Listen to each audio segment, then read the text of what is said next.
Welcome back to the Sneak This, your weekly podcast on sneakers, sports, culture, and other nonsense. Made by sneakerheads for sneakerheads. Find the podcast streaming on iTunes, Google Play Music, Stitcher, YouTube, and on the website, which is updated daily at www.thesneakdis.com. Get at us on Twitter at @_sneakdis, Instagram at @thesneakdis, and check out the Facebook page, The Sneak This Podcast. And now, on to the Sneak This. Follow us or else.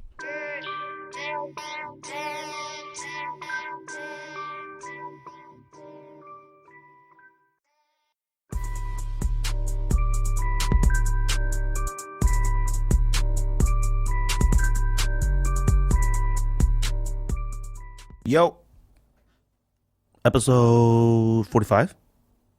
Greg, Ryan, no Ryan, George, no George.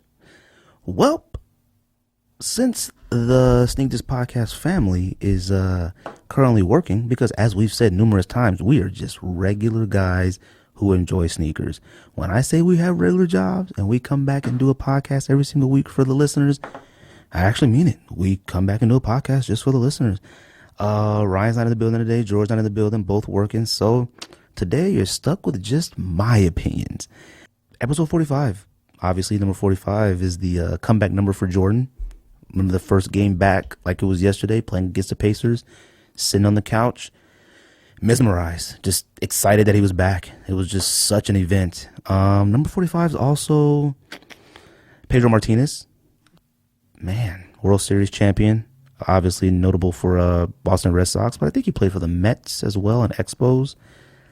Some of y'all might not know who the Expos are, but Montreal Expos was a baseball team. 45. Think about that. Rick Smits, Pacers. Jordan 45 back against the Pacers. Rick Smits on the Pacers. So, considering that it's just me today, you're going to be stuck with my opinions.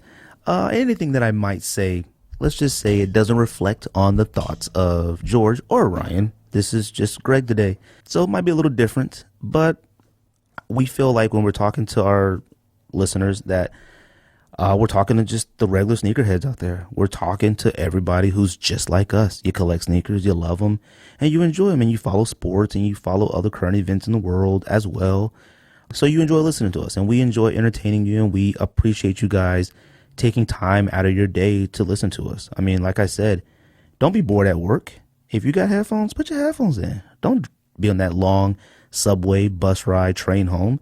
Put your headphones in. Listen to somebody talking about sneakers and giving a real opinion on everything that they feel is facts to us. We feel that they're facts, but alternative facts has been thrown out there, which I kind of wish we jumped on that bandwagon early. But you can call them alternative facts.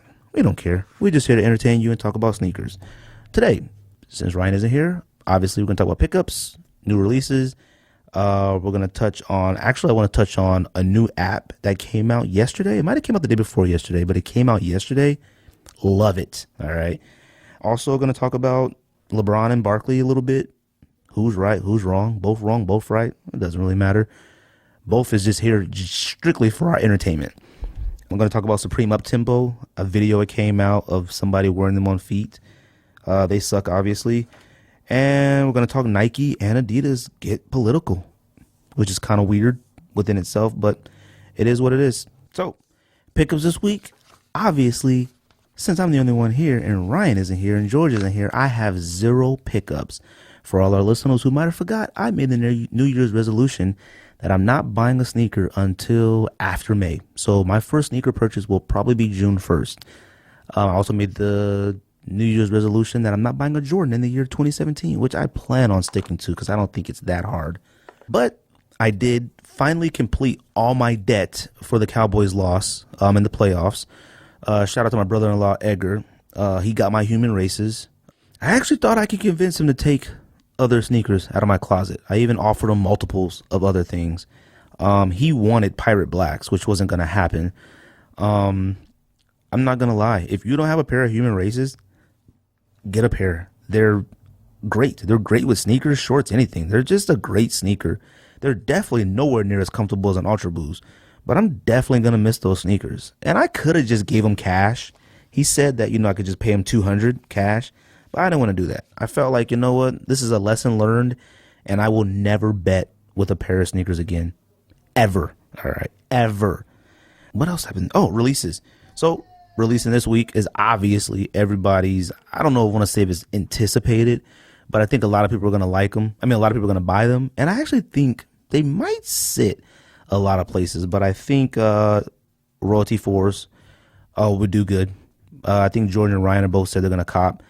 I think they're a great sneaker. It's beautiful looking. It's nothing wrong with it. I just, like I said, I made my New Year's resolution. And something about fours. Fours with me, I don't want to say they get old quick, but I wear them a couple times, which I guess is pretty much majority of my sneakers. You wear them a couple times, and I think out of all Jordan sneakers, except fives, I don't wear fives, I think they might be the quickest Jordans that I find just sitting in my closet that I will go years without wearing. I'll wear a 6, I'll wear a 7, I'll even wear a 9, some 2s, 2 lows, and 1s, obviously. I'll wear those religiously. Not religiously, but I'll wear them. You might catch me once a month in a Jordan, once every 2 weeks in a Jordan. But when it comes to a 4, it's not even on my radar anymore. But it's a great looking shoe. I think Ryan saw them in person today. He said they were beautiful. So I expect him to cop 15 pairs and George to cop 1. Also, perforated ones. I guess a white pair and a black pair. Shout out to the homie Jay, all the way in China at Shanghai Soul. He has sent a picture of them a while ago. I think they're already out in China. He didn't know what they were. And when he sent the picture, I didn't know what they were. I mean, it looks like good materials, but if you didn't buy the yin and yang pack, don't even move for this one, because it would definitely be on that outlet / kick deals / whatever deals, sneaker steals, whatever you can get. They'll be cheap really soon. And also, which just finding out today, okay, so I guess the Adidas Superstar Shell Toe with Bape collab comes out this weekend as well. The shoe is awful, okay? I mean, it looks like it has prime knit and just a regular, it's like a shell toe mixed with a prime knit sneaker. Now, this is the kicker. I didn't know it had boost, okay? You can't see the boost on the outsole. In the insole, like on the instep of the foot, there's visible boost, and it looks awful, okay? I mean, I don't know what direction they were going with that. And if anybody is out here waiting to cop those, you're ridiculous. I completely understand buying Bape NMDs. I do. I get it. Flawless, beautiful, worth the camping and the money. They're worth it. They are beautiful. These are hot trash, okay? So if anybody feels that I just have to have some type of Bape Adidas collaboration, you're tripping. You're bugging for real, because these are trash, all right? And the fact that Adidas put visible boost on it, and it's not even like a full boost, it's just like a piece of boost, which I'm assuming it goes through the whole shoe, or if it's just a piece of boost stuck to the side of the shoe, I don't get it. Whatever you do, use your Googles and find it, and find all pics and all angles of the shoe, because it's awful. It's trash. So I think that's it. I mean, as far as releases, I mean, I think there's a few NMDs dropping. I'm not big on NMDs. I think there's like a couple prime knit NMDs dropping and just some regular ones. I think one is called like Glitch Camo. I don't know what it is. But NMDs and Ultra Boost just seem to be just dropping daily. I mean, I have people at work who they're into sneakers, but they're not into sneakers that much. One of them came in this morning talking about, did I cop? Did you cop? I said, did I cop what? The Ultra Boost. I had no idea an Ultra Boost released today. Now, it might not have been a big release, but still, like, they're just falling out of the sky now. Pretty soon, they're just not going to be hard to get. Actually, I don't even know if they're really hard to get now. I mean, only way you don't seem to get them is if you just don't try. So, shout out to the original Boost. All right, I ain't with this new Bape Supreme Shell Toe Boost, whatever that garbage is.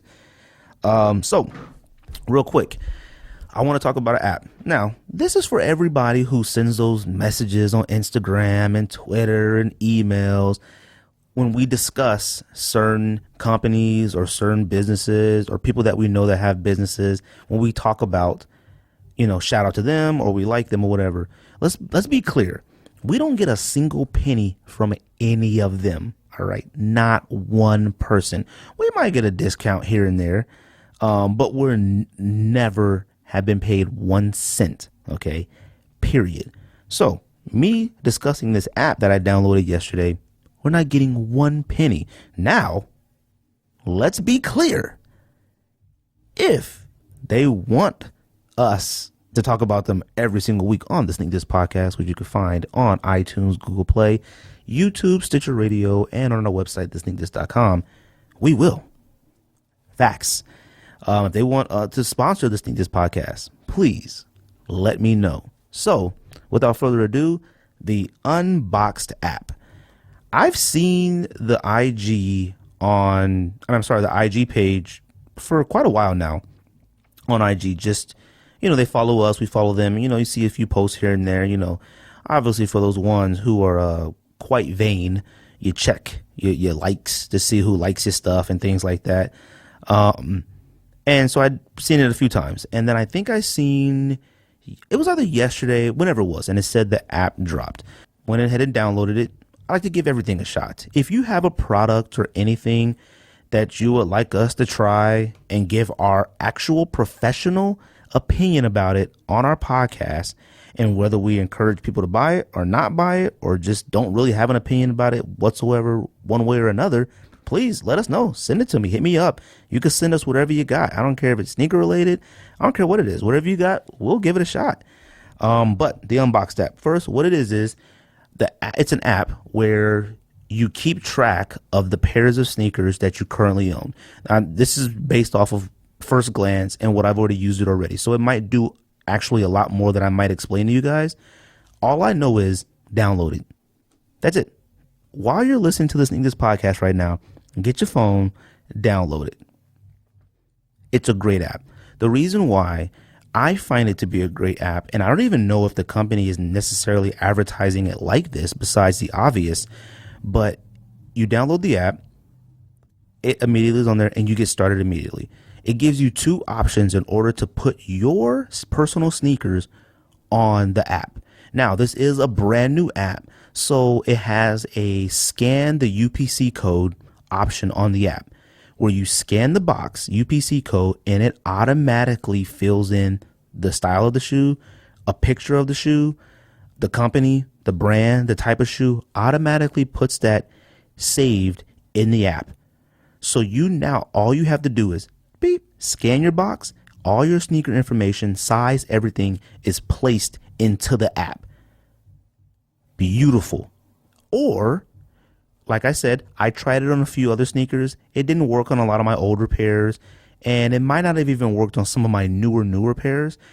And I'm sure that it's brand new and it's going to be updated with a bunch of new stuff soon and make it more convenient. But you have the option to obviously manually put in your sneakers into the app as well. You can put in the name, color, size, type, a picture of it. You can put in anything you want in the app to identify what you have in your sneaker. Now, doing it manually will take some time. I probably uploaded about 47 pairs of shoes into the app using the UPC scanner in under 25 minutes. Facts. All right. I was in the closet just sneakers in my phone. Now you might think, what do I need this for? Like, it makes no sense. It makes plenty of sense why you need this. There are so many times when myself, George, Ryan, and I are hanging out and we're talking about our sneakers, and majority of the time, neither one of us can ever remember what we actually have in our closet. There are times that we all go in our closet and find a gem that we completely forgot we have. You also come across those situations where you're just at work or you're on lunch break or whatever you're doing, and you're trolling through Facebook, Craigslist, IG, whatever you're trolling through looking for sneakers, OfferUp. I've never used that and I wouldn't recommend it, but people do, where you'll come across somebody that is looking for trades or willing to make trades, and you always get that, well, what do you have?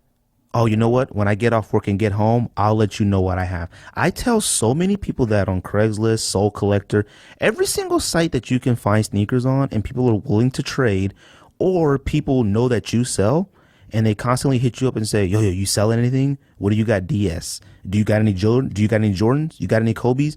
Of course we do. The problem is I can't remember which ones and I can't remember what sizes. I buy sizes 9.5 to 10. Some things I have a 9 in, some things I might have a 10.5 in. But it's hard to remember that. You can actually upload your entire collection on the app, and you can share it with other people who have the app, and they can look at your collection. That is gold in sneakerhead community. This is fact I'm speaking. And let's be clear. This is the first and the last time I'm going to talk about this because ain't nobody paying us. But Ryan and George, I'm definitely going to encourage them to download the same app, because if there's anybody who needs the app, it's definitely Ryan. Ryan's sneaker collection is insane, okay? When you're on Craigslist and you see somebody with something you want and they said they're willing to accept trades, if I can look at my phone and go through my collection from where I'm at, in my car, at my desk, anywhere but my house, and say, oh man, I wonder if he's willing to take this Kobe 8 EXT. Let him know, hey, are you willing to take this? I don't have to think about what I have at home, what's DS, what's worn once. I don't have to think it. I have it right there in my phone. This is not a commercial. This is an actual user who used something, and I have no problem praising it on our podcast. Like I said, this would be the last time, but I have no problem discussing it. When you go to sneaker conventions, shout out to Ben Hatto, shout out to Heated Soul Summit, which are going to be here in April, I believe. And I think SneakerCon is coming to Phoenix for the first time, coming soon. I think I heard that. There's nothing worse than trying to take all your sneakers to a sneaker event. I mean, now sneaker events charge you to bring in per pair of shoes. To actually have the app on your phone and you can share it with somebody else, and you can say, yo, here's my entire collection. Whenever you get the chance, go through it and hit me up and let me know which pairs that you like. All right, which pairs that you're interested in, and maybe we can meet up later. Because I'm telling you this, I tell people this on every site. Yo. When I get home, I'm going to go through my collection and I'm going to let you know. I'm going to hit you up and let you know what I got. I've let Daniel know that's been on that's hosted the show plenty of times. Daniel's asked me to tell him what I have and send him. I still haven't. And he's a friend. So that's how great this app is. Like I'm telling you, it's just worth having. My brother-in-law constantly, every month, he gets some money or whatever he does, gets paid. I don't know what it is. And he says, yo, you got anything for sale? Man, I don't know. I'm driving. Let me get home and take a look. Yo, what's for sale? What you got DS? What Jordans you got for sale? Man, I don't know. I'm going to get home. I'll go through it. I never go through it. There's nothing worse than going in the closet, looking through boxes and looking at stuff. And a lot of times when I'm looking at stuff that Monday, I'm willing to sell. Tuesday, I look at it I might be able to still wear that. But like I said, the Unboxed app is great. It's just, you don't realize how great it is until you have it. You thinking to yourself, what do I need to have my entire sneaker collection on my phone? No, you do for specific things like that. There are cats that I work with, cats that I know that I might run into and be like, yo, you got anything? You want to trade anything? Yo, I don't have to think. I don't have to go back and, yo, do you got a Jordan 8? I don't know, man. Let me think. I got so many sneakers. I don't know. You got a Space Jam 9? I hate calling it Space Jam 9, but you know what I mean. I don't know, man. Let me go home and check. I might have one in there. Who knows? I buy so much nonsense. I don't need to. I look at my phone. I got it there. Unboxed app, download it. Don't ask any questions. Just download it. If you don't like it, undownload it. But trust me, you'll like it. It's not a big deal to have it. You have every single sneaker. I'm looking at my collection right now. While I'm talking to you, recording this episode for you guys, I'm looking at my collection. As soon as I tap it, it pops up. I got De La Soul lows, Jordan 5s, Band 1s. I got Agassiz. I got Air Maxes in here. My Dunks, all my Cruises, Uncaged Boosts, Jordan 4s. I got Jordan Low 1s. I got Kith Tubulars. I got AJKOs. I already have a bunch of sneakers that took me literally over 40 pairs of sneakers that took me less than 25 minutes to put in my phone. Unboxed app, downloaded, facts.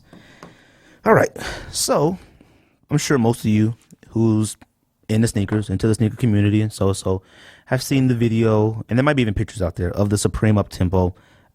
Utter trash, okay? I don't understand I don't understand why the Air More Uptempo was chosen for the Supreme model. I don't get it. Supreme has historically always, okay, let's put it this way. If you're into actual Supreme clothing, or you're into that style of clothing, I'm talking, slim t-shirts, your jeans not too big, some dope jackets, modernized skate style. If you're into that, you're not into wearing a gigantic, much more up-tempo boot. Nike itself barely got it correct with the OG. They barely got it correct putting letters on the side of a sneaker. The Air More Uptempo could easily be considered one of the worst sneakers, ugliest sneakers of all time, or one of the best sneakers of all time. Them putting the AIR on the side, and obviously all the air bubbles, pockets, whatever you want to call it, through the shoe, it was genius. The air itself, seeing it on a basketball court, it was so pronounced. Like, wow, that's air. That's like when Nike Air had been around for many years before they came out, but it was like, these are air. All right, dope. Barely did it right. They did it just right, and they were perfect for the era when we were all wearing giant jeans and giant sneakers. Nowadays, if you're under 5'10", wearing a giant sneaker like that, you just look ridiculous. You look like a capital L. These are cold hard facts, all right? If you're skinny and you got on a gigantic Air More Uptempo, you look like a capital L, all right? Facts. If you're overweight and you got on a giant Air More Uptempo, it depends. It depends. I don't know. It's fine. If you're short like me, like I said, I might be 5'5", okay? I might be. Putting that shoe on me, I look ridiculous. I look like the shoes are holding me up. I look like a tetherball pole, all right? Cold hard facts.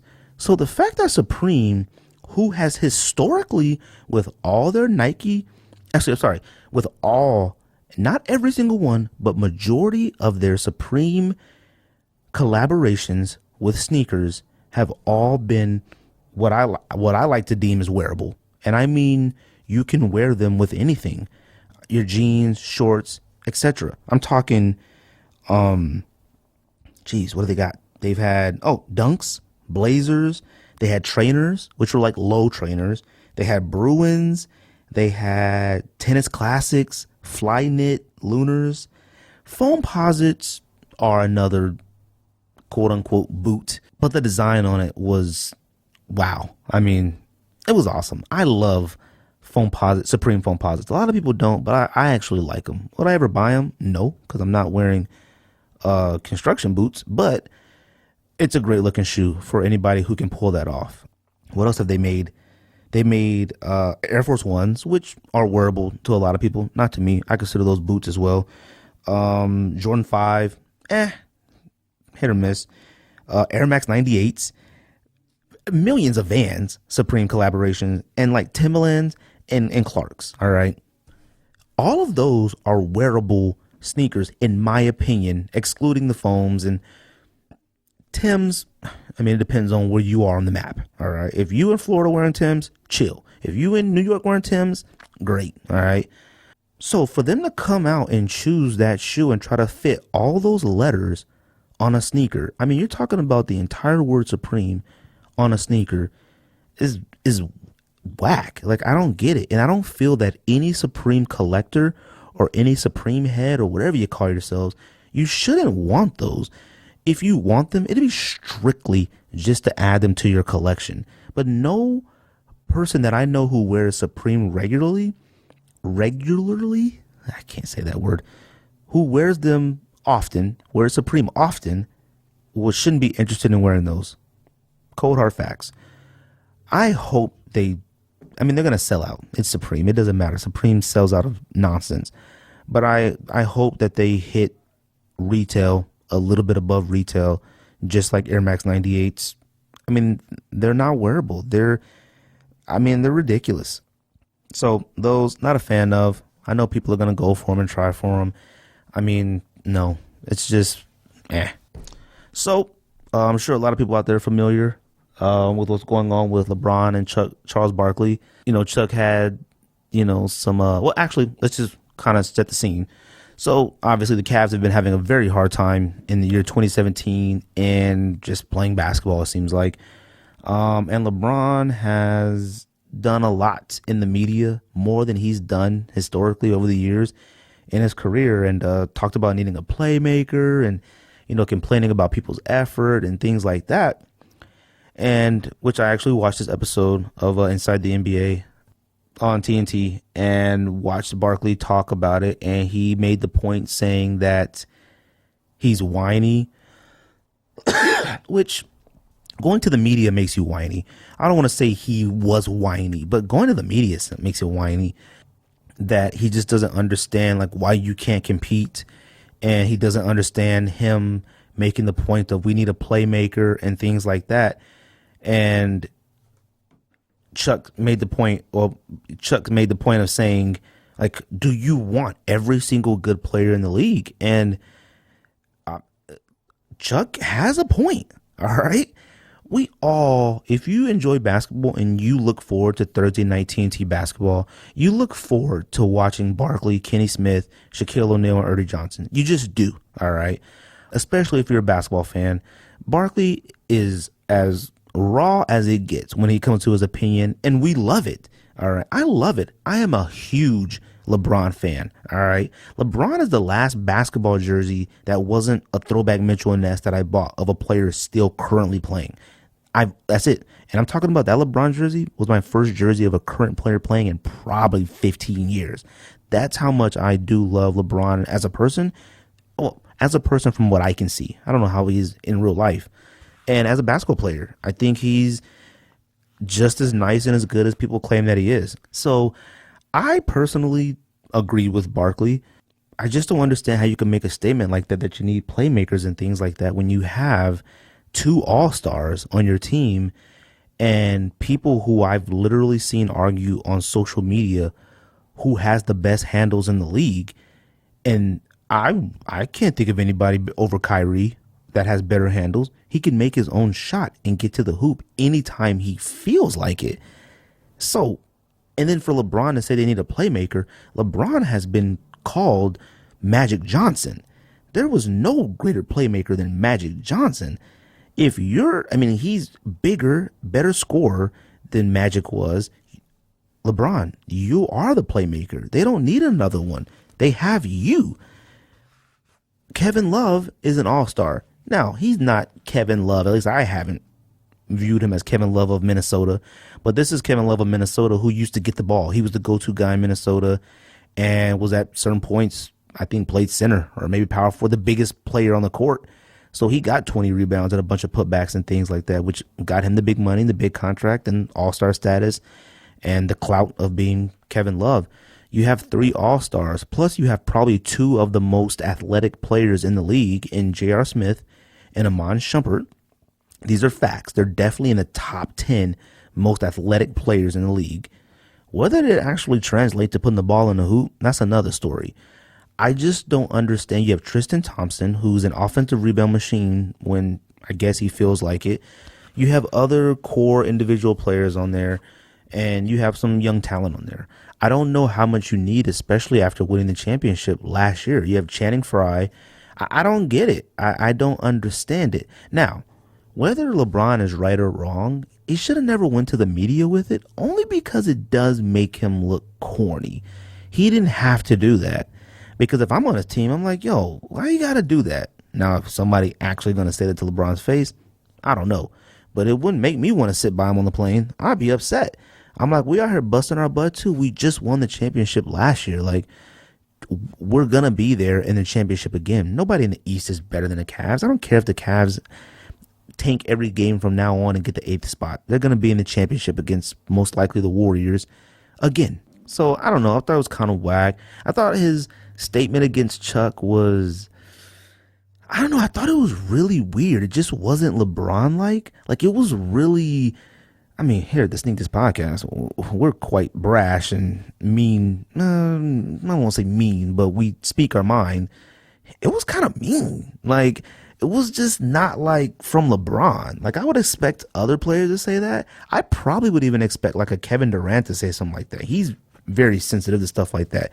LeBron never really bites when it comes to stuff like that. And there are plenty of sports analysts out there who talk awful about LeBron. Not even just analysts. I mean, just anybody who can get on TV and get a micro personality. They talk bad about LeBron.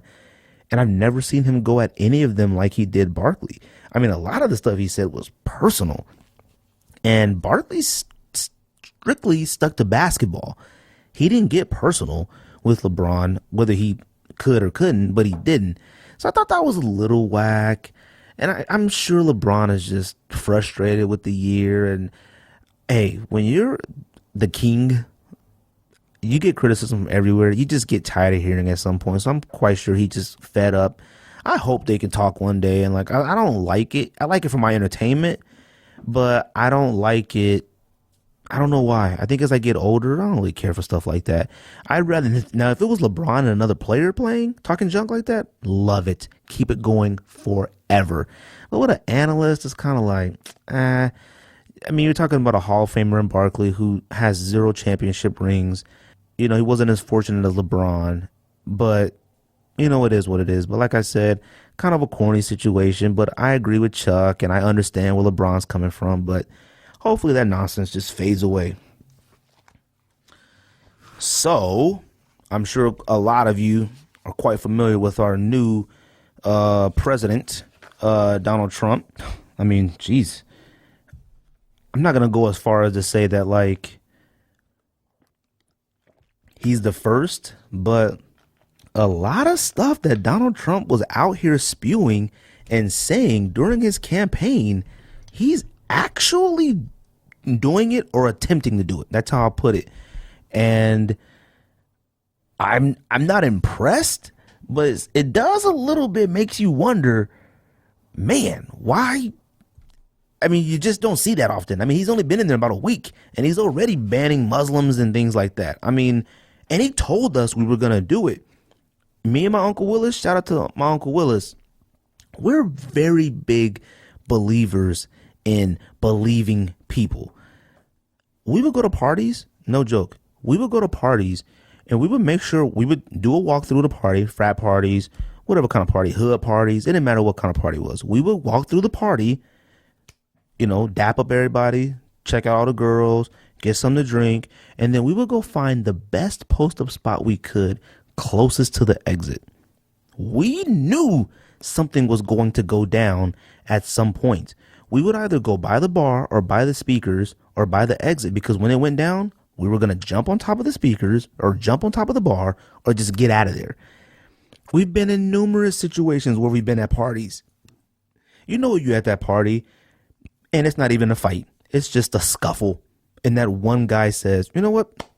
I'm going to the car to get the heat. You know what me and Uncle Willis said? Oh, and the homie Chris, shout out to the homie Chris Crawley, the homie said, family. Them ain't even the homies, them is family. All of us, we'd be out. When that person said, you know what, I'm going to get the gun. You know what we said? Y'all ready to go? We believed them, all right? When people were saying don't vote for Trump, it's because they believed him. One, because he just has no political background whatsoever. And two, it just takes away from how important that position is. It's the highest position within the country. I mean, my God, like, I see morons talking about vote Kanye. I would never vote for Kanye in a million years. I would never vote for The Rock, Kanye. I don't care. I would never do that because I have the respect for that position. And that's a position I feel special people are for. Okay. Now, Nike came out and they, the CEO, I think Mark Parker, whatever his name is, CEO came out and he put out a letter and it basically was expressing how, I guess Nike, I wasn't too sure if this was like him or if he's speaking on behalf of the entire company but he's against, obviously, the banning of Muslims and the travel ban and things like that. And he referenced, Olympic champion Sermo Farah. I believe that's his name. I know the guy, I watched him run. But, I guess Sermo Farah had came out and made a statement about when he's training in Ethiopia, whatever, how he was concerned with being able to get back home to his house in Oregon and see his wife and kids, which is completely something to be worried about. I mean, my God, like I couldn't even imagine going somewhere traveling and being told I can't come back to my home. So, Nike put out the letter and things like that and expressed how they're not for it. They're completely against it and everything, of the sort. And, I'm not going to say I believe them and don't believe them. I fully believe that they are against it and things like that. I just always have an issue with people who make these type of stance late. Like, it's late. Because I don't know if they maybe didn't believe Trump was going to do it, or maybe they never thought Trump would win. Who knows? I just kind of wish these type of statements and these stance from these big businesses, actually not even big business, because I have a problem when it comes to big business. Big business and Trump are hand in hand. I could see why somebody like a Nike CEO or Nike VPs or whoever would be fully for Trump if they're basing their vote and their stance to vote for him or whatever strictly on business. I completely understand that. When I go and vote, which I've had many talks with, personal friends of ours, shout out to the homie Dewan. When I go and vote, me and my wife, we're doing okay. George, he's doing okay. Ryan's doing okay. We're not out here struggling. I'm not going to sit there and act like we are. I'm not going to say that we've never struggled before, but we're doing okay out here. And when I vote on how it would affect people that I know and that I still around and socialize with on a daily basis. So that's how I vote. Even though for business, my wife owns her own business. She's a realtor. I could see why she would vote for Trump with the thought of he's going to help business. And her being Hispanic and growing up in the hood and having struggles growing up, I could see why she would. So I always kind of wish that these type of statements come out prior to somebody being elected into the office. I appreciate them coming out with this. I don't think it has any effect on the quote unquote sneakerhead, whether he'll continue to buy Nikes, buy more Nikes, or no longer buy Nikes, whatever. You never know. I mean, there's just so many different people out there. I don't know. It might be some that are like, oh, I'll never buy a Nike again. I mean, you have to be really within your feelings and strong to just be like, I'm never buying a Nike again. I mean, you're talking about a company that dominates everything. And then you have Adidas, who came out, I don't know, the same week or a week later. I'm expressing the same stance. They're not for this type of, treatment against anybody and, using sports and race and religion and sexual orientation to bring people together, which all 100% agree.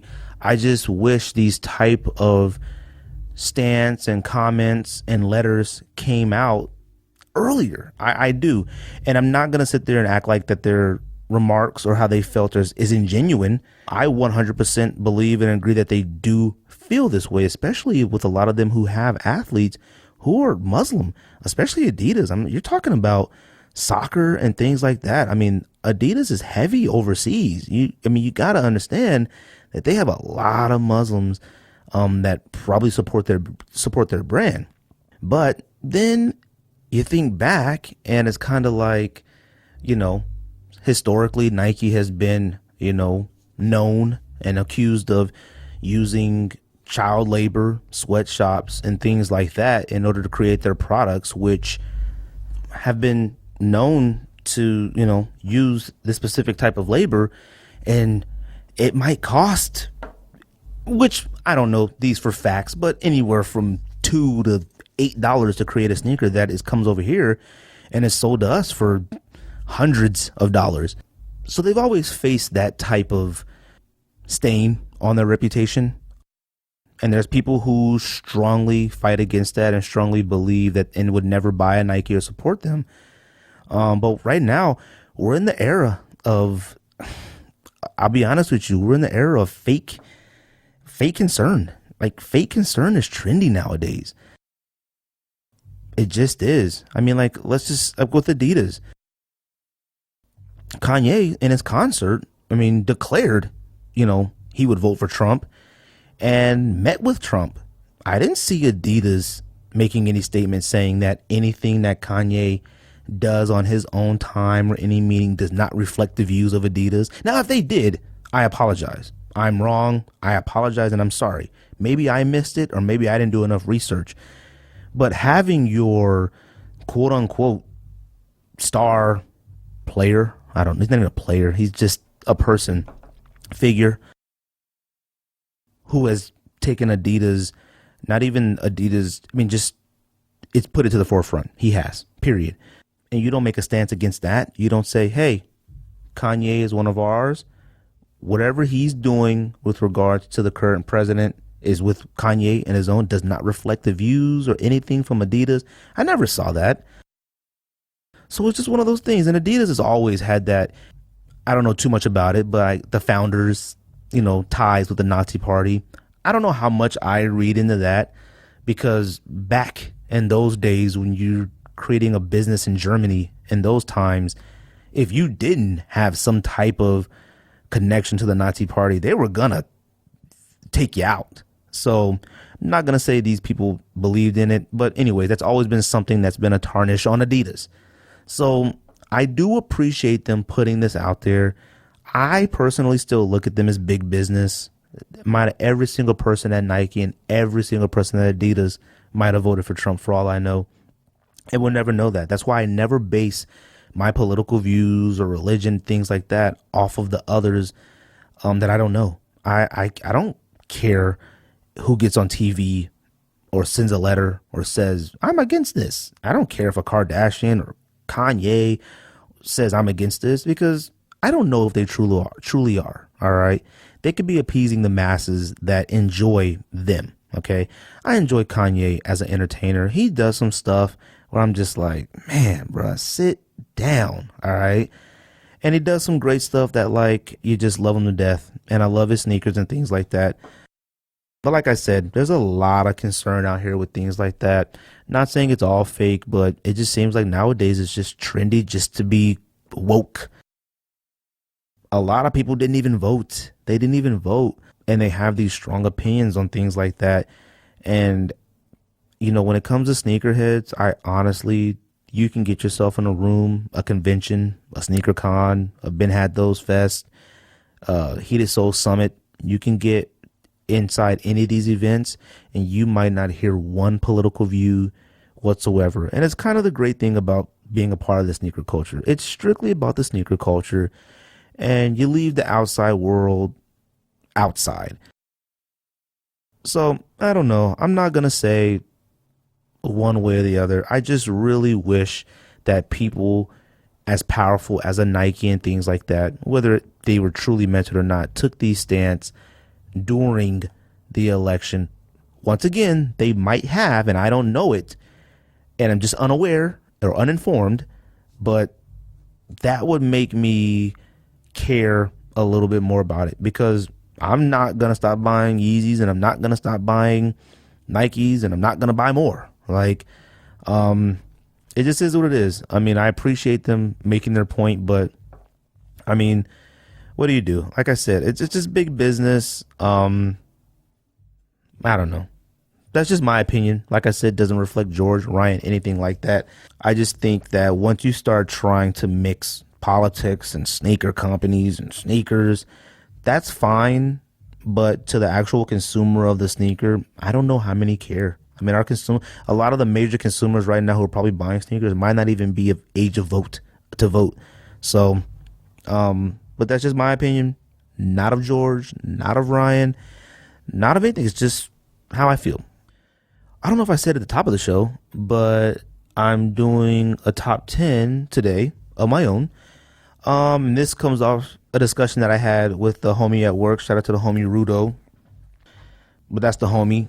And we get in basketball discussions, sneaker discussions every day.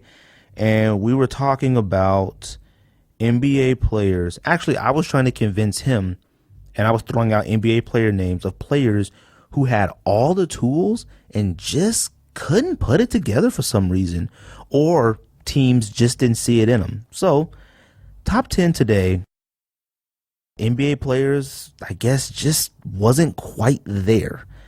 I have some honorable mentions. Marquise Daniels. I think the last team he might have played for was the Celtics. I think he had a lot of the tools to be good at basketball. I do. I don't think I think he was really good. I think he was kind of underrated, but I think what hurt him the most was his look. He just looked unconcerned all the time. And a lot of people might not even know who he is. I mean, for all I know, I'm sure a lot of the older people might know. Actually, I think his last team he played for might have been the Bucks. But I don't know. I'm sure he's made a large amount of money, but I think he had all the tools to be a lot better than what he is. And for him to be as young as he is, I think he might be 30 and not to be in the league anymore. That's kind of whack. So I'm going to mention Marquise Daniels. Also, I have Zach LaVine. I only have Zach LaVine on here because he's still playing. I think he's in his second year, third year. He's young. All right. I don't even know if he's 21 yet, but he's a young player. But you know what I see in him? I see that player who can't do it every single night. And I see that player with all the tools who is excellent trade bait. Like, you can throw him in a package or trade him for somebody or an option that you really need on his team. That's what I see right now. He's having a great year. I think he's averaging about 19 points a game. So I want to be wrong. And this is nothing against him. I mean, he's a true sneakerhead as well. He hoops in some dope sneakers. But I do have him on the list. I have Sean Marion, honorable mention, only because he played in that era with Nash. And I think Nash did make a lot of the Suns players a lot better than they are, because once they ventured off, they were just never the same. Stoudemire was never the same. Marion was never the same. Joe Johnson was never the same. There were a lot of Suns players who just were never. Q Richardson, they just never were the same. Also, I got Jalen Rose. I don't know why I have Jalen Rose on here. I just don't care for his NBA commentary. He's corny. I thought he was going to be a lot better than what he was. He was decent. He was serviceable. His best years are probably Pacers. I think he had a few good years on the Bulls. But, I'm going to mention again. I mean, also, Antoine Walker. I understand he had his own demons and stuff that he was fighting. But Antoine Walker had skill. All right. He can shoot every once in a while. Man, he could put the shoulder on you, drive to the hole, back you up, put you on the block. He was a good player. He had problems, I think, with alcohol, money, things like that. I remember seeing him at a club out here, Club Next, cracking. I didn't even think Antoine Walker was that tall. He was huge, all right? And I could definitely see him spending his money because he was wearing Gucci from head to toe. He was wearing a Gucci, like, shoulder bag. I don't even know why. We're at the club. What do you got? College books? Anyways, and Amari Stoudemire. I hate having Amari Stoudemire on this list, only because I have him on here because Stoudemire had the potential to be a top 10 greatest player of all time. Facts. Debate me if you want to. He had all the tools to be a top 10 greatest basketball player of all time. Problem with Stoudemire is he got caught up in the dunking. My uncle tell me also all the time, all that dunking, it's going to break you down. And all that dunking, it wore on him. It wore on his knees. We're seeing it with Blake Griffin. Blake Griffin made his name. Great player, but he made his name off some spectacular dunking, things like that. Now you watch Griffin play, you get a boring free throw line jump shot. And that's the best you're going to get out of him. You might get a quick spin move, little slam, you might. But I think the days of saying like Griffin ever dunk over anybody are over. And Stoudemire was that player. I remember watching an episode of SportsCenter, and they asked Mark Cuban which player in the league you would die to have or you would love to start your franchise with. And he chose Amari Stoudemire at that time.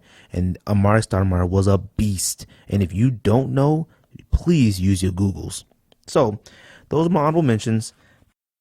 Get right to it. Number 10, Luol Deng. I don't believe in any Duke player. I think Kyrie Irving might be the greatest Duke player of all time. I mean, Grant Hill had that potential, kept getting hurt.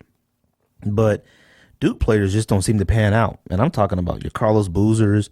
I'm talking about your, Riddick on the Clippers. He's doing fine. But like I said, I'm talking about your Bobby Hurleys, your Carlos Boozers, your Dante Jones. Was he on there? I don't remember. But there's a plethora of Duke players that come out where you're just like, nope. Luol Deng, I think he has the skill set. He has the body for it. He had a good shot. I don't know. I don't know if he just started getting older. It just kind of faded away. I think the game got a little too fast for him. Like, I think he only had a few dimensions to his game that worked for a while. And then you realized you're not really going to get anywhere with him, and he can't be your main guy. I think right now Luol Deng is on the Lakers, which was shocking. He was on the Heat, Bulls. He was on a few teams, and I think he might have been on Atlanta at one point. Oh, no, actually, Atlanta didn't want to put him on the team because he's African. But that's another story.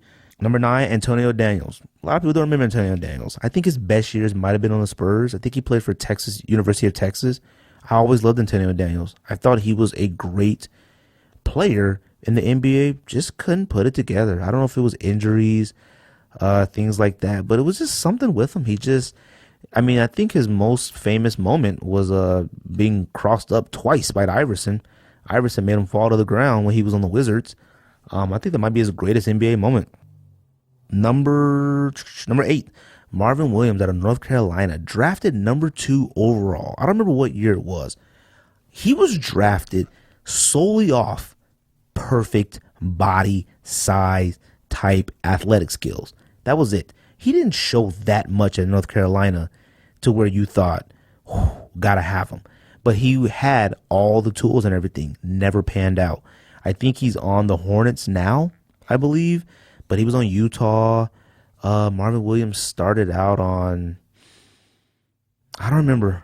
I can't remember, but he never panned out. He was awful. He had flashes. I think he was on the Hawks at one point. He had flashes, but he just never figured it out. Number 7, Q Richardson. Q Richardson was a great player, a great athlete, fun to watch, young, energetic. At some point, he just fell in love with the three-pointer. You can't fall in love with the three-pointer when you're a slightly above average three-point shooter. And this is based off of volume. I mean, Quentin Richardson is the type that would take 10 threes and make 4, 5. But you would forget about the 10 that he took because he made those 4 and 5 when it counted and when you needed it. But I think he had so much to offer. I think that little area, I think they could have possibly had something early on in the Clippers with him and Darius Miles on the same team. But I think they were too young. Darius Miles came out of high school. Quentin Richardson, I think, played 1 year at DePaul. I think that's where he was. Just never panned out. Number 6, Jeff Green. I don't even know what team Jeff Green is on now.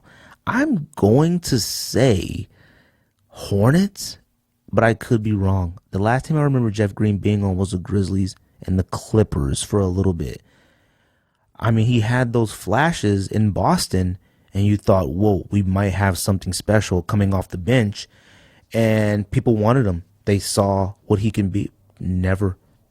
Inconsistent, didn't seem concerned. And I'm not trying to be personal with these players or talk junk about them, but I would hope if you ask any of these players I'm talking about, they would say the same thing, that they just couldn't put it together. I mean, let's be honest. Where am I at? Number 5, Josh Howard. A lot of you might not remember Josh Howard. A lot of you sneakerheads love Josh Howard PEs, Jordan PEs. Another Jordan athlete. It's just a bad signing by Jordan. Jordan has no eye for picking talent on the Hornets team or his brand, period. For some odd reason, I mean, the best players that Jordan brand has, they all play in the NFL or baseball. But basketball-wise, Jordan has an awful eye for that kid can play basketball, sign him to my brand. Facts. Debate me if you want to. Josh Howard, body, post up, a nice little soft free throw line, mid-range jumper. Just stopped. It just didn't seem like a priority for him to get better. It didn't seem like a priority for him to be that guy. I think the last team he might have been on was the Mavericks. I don't know. That's the last team I remember him on. Only thing I remember him for is wearing a headband. He had yellow teeth, and he had Jordan PEs. That was it. Number 4, Gerald Green. I mean, can jump out of the building. All right. Talent, skills, athleticism, speed. Can shoot every once in a while. Can create his own shot. Has all the tools. He might have been on 15 NBA teams. This is what I see in Zach LaVine. I don't want to see this in Zach LaVine. I love Zach LaVine. He's a great athlete, a great basketball player. I don't want to see Gerald Green and Zach LaVine, but I'm seeing that early, and Gerald Green is now in the Celtics, can't even get in the game. And I'm talking about a Celtics team that's kind of offensively challenged, other than Isaiah Thomas, and maybe you get something out of Smart, and maybe you get something out of Crowder. And you have a weapon who can create his own shot on the bench. Weapon, not a weapon of mass destruction. It might be like one of them super soakers with that backpack, back in the day. But he didn't get used. So that's my number 4. Number 3, Kenneth Faried. Kenneth Faried showed extreme flash and promises the last, 4 years, 5 years? And I'm talking, rebounding, energy, talent around the basket. He showed it. I don't put a lot of weight in basketball players that have dreadlocks, but he was like, whoa, can dunk on you. He was good, and he's on the Nuggets team that could have used somebody like that. He's still in the Nuggets, I believe, but just never fully put it together. I thought he was going to be an all-star for years. He's a little undersized, but he's kind of like the original Draymond Green. Draymond Green is better at basketball, but Kenneth Faried had that in him as well and just couldn't figure it out. Number 2, one of my favorite just human beings, just watching from the outside, J.R. Smith. J.R. Smith, I just think he's cool. I'm not even going to sound like a fan or a stan or even a weird creep. If I wasn't married, I would do anything possible to kick it with J.R. Smith. Facts. All right. I'm talking about a week. All right.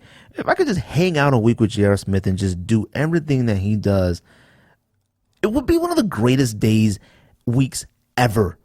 I just would imagine that. But J.R. Smith has the skills. Early on in his career, when he got drafted by the Hornets, I think he was 14th overall out of high school.